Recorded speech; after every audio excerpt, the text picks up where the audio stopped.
Hello beautiful people, welcome to my channel. Today it is finally time, the moment that you've all been waiting for.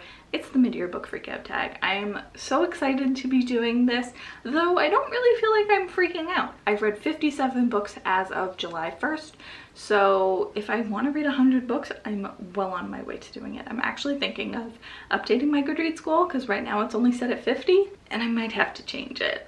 But that's a crisis for me to have on my own. Let's get into the tag. I'm gonna do my best to not double up on any of these answers, so hopefully we'll be able to talk about as many books as possible, but I know there are a couple. Question 1 is, what is the best book that you have read so far this year? And I'm gonna have to say Behind Her Eyes by Sarah Pinborough. I absolutely love this book. I think that it's so well done, even outside of the twist that everyone talks about. The writing in it is so good. It's so edge of your seat. It's so manipulative in how smartly it's written. I'm just a huge fan of this one. This is my favorite book. Is it the best book? Maybe not, but it's my favorite. You notice that the tag doesn't ask you what your worst book is. I think that's very telling. The creators of this tag were clearly more optimistic than me. Question number 2 is, what is the best sequel you've read so far this year? And I have read one sequel. So the automatic winner is Starsight by Brandon Sanderson, the sequel to Skyward. This I didn't like. I gave it 2 stars. It takes a very different direction from the first book. Some of it I liked, some of it I didn't, but it just kind of felt sloppy, felt all over the place. Not a fan, but it's the best sequel I've read. I'm planning on reading quite a few sequels in July, so this will get knocked out of the best sequel spot any second now. Question number 3 is a new release that you haven't read yet but want to, and my answer for this is Malibu Rising by Taylor Jenkins Reid. Yes, it's a very common answer, but I'm extremely excited for it. Evelyn Hugo is one of my favorite books of all time, and I'm definitely going to be reading it in July. So I'm very excited. Question number 4 is, what is your most anticipated release for the second half of the year? And without a doubt, it's The Heart Principle by Helen Huang. I am obsessed with her. The Kiss Quotient and The Ride Test are some of the best books I've ever read, and I've been waiting 2 years for this book. I actually pre-ordered a signed copy. They're available at the Ripped Bodice, so if you are so inclined, go buy yourself a signed copy. This is my personal guarantee that it will be good. I have not read it, but I guarantee you it's going to be good. Question number 5 is, what is your biggest disappointment? And for me, it is The Escape Room by Mick Golden. I had hyped this book up so much for myself because the premise is it's an escape room in an elevator, and that just sounds incredible, but it didn't really do anything with the premise, and every character in the book is unlikable, and it wasn't a fun reading experience. Very disappointing. Question number 6 is, what was your biggest surprise? And I am going to say Romancing the Duke by Tessa Dare. This is a historical fiction romance, and I am not a fan of historical fiction, but this historical fiction I can get on board with. It was so fun, really towed the line between historical and modern, and I just had a great time reading it. It's not a perfect book for me, especially the male lead is a little creepy, but I had such a fun time with it. Question number 7 is, favorite new author, debut, or new to you? And I have a new to me author. It is Lane Fargo, the author of They Never Learn. Something about this book just clicked with me. Something about the writing really worked for me, and I thought that this was like an elevated thriller. Like, this could have just been a literary novel and it would have worked just as well. Lane Fargo and I just really click. She has one other book out right now that I'm definitely gonna have to get my hands on, but I'm very excited to see what she does next too. Question number 8 is newest fictional crush, which every video that I've watched of people doing this, no one has an answer. So this is my petition to officially retire the fictional crush question, but I do have a half answer, and that is Henry from I'll Be the One. Not exactly the way that Henry was written in here, but that he is essentially Link Larkin, Zac Efron's character from Hairspray, and I will take me some Link Larkin any day. Question number 9 is your new favorite character, and I have a cheating answer for this because it is everyone in the Gilded Wolves.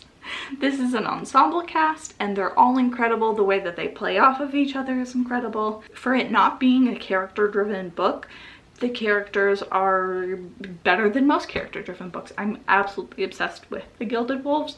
It could have been an answer for many of these questions, but I'm gonna settle on it being all of the best characters. Question number 10 is a book that made you cry, and most books make me cry. Not most, but a lot.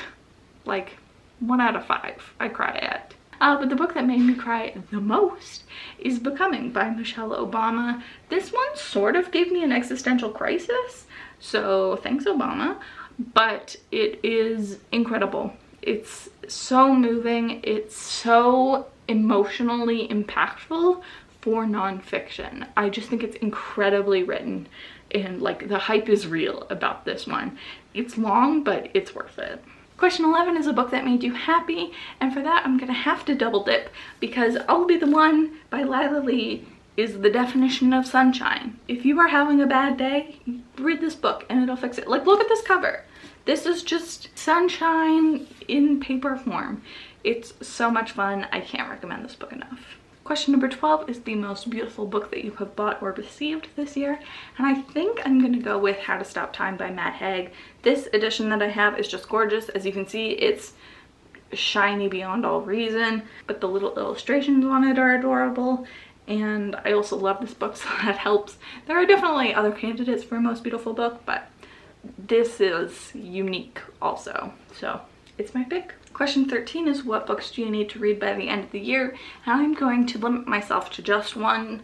The one book that I definitely have to read this year is The Fellowship of the Ring. I am such a huge fan of the Peter Jackson movies. I always want to say Percy Jackson, the Peter Jackson movies. And it's a damn shame that I haven't read this by now. I started this book in January, got to 92 pages, and have not touched it since. I enjoyed the first 92 pages that I did read, so I just have to commit to it. It's time. When did the last movie come out? Like 2003? Like, I need to read it. Question number 14 is what is your favorite video that you've posted this year? And I'm gonna have to say my vlog for Behind Her Eyes. I had such a fun time reading this, vlogging my reactions, and then also comparing the adaptation.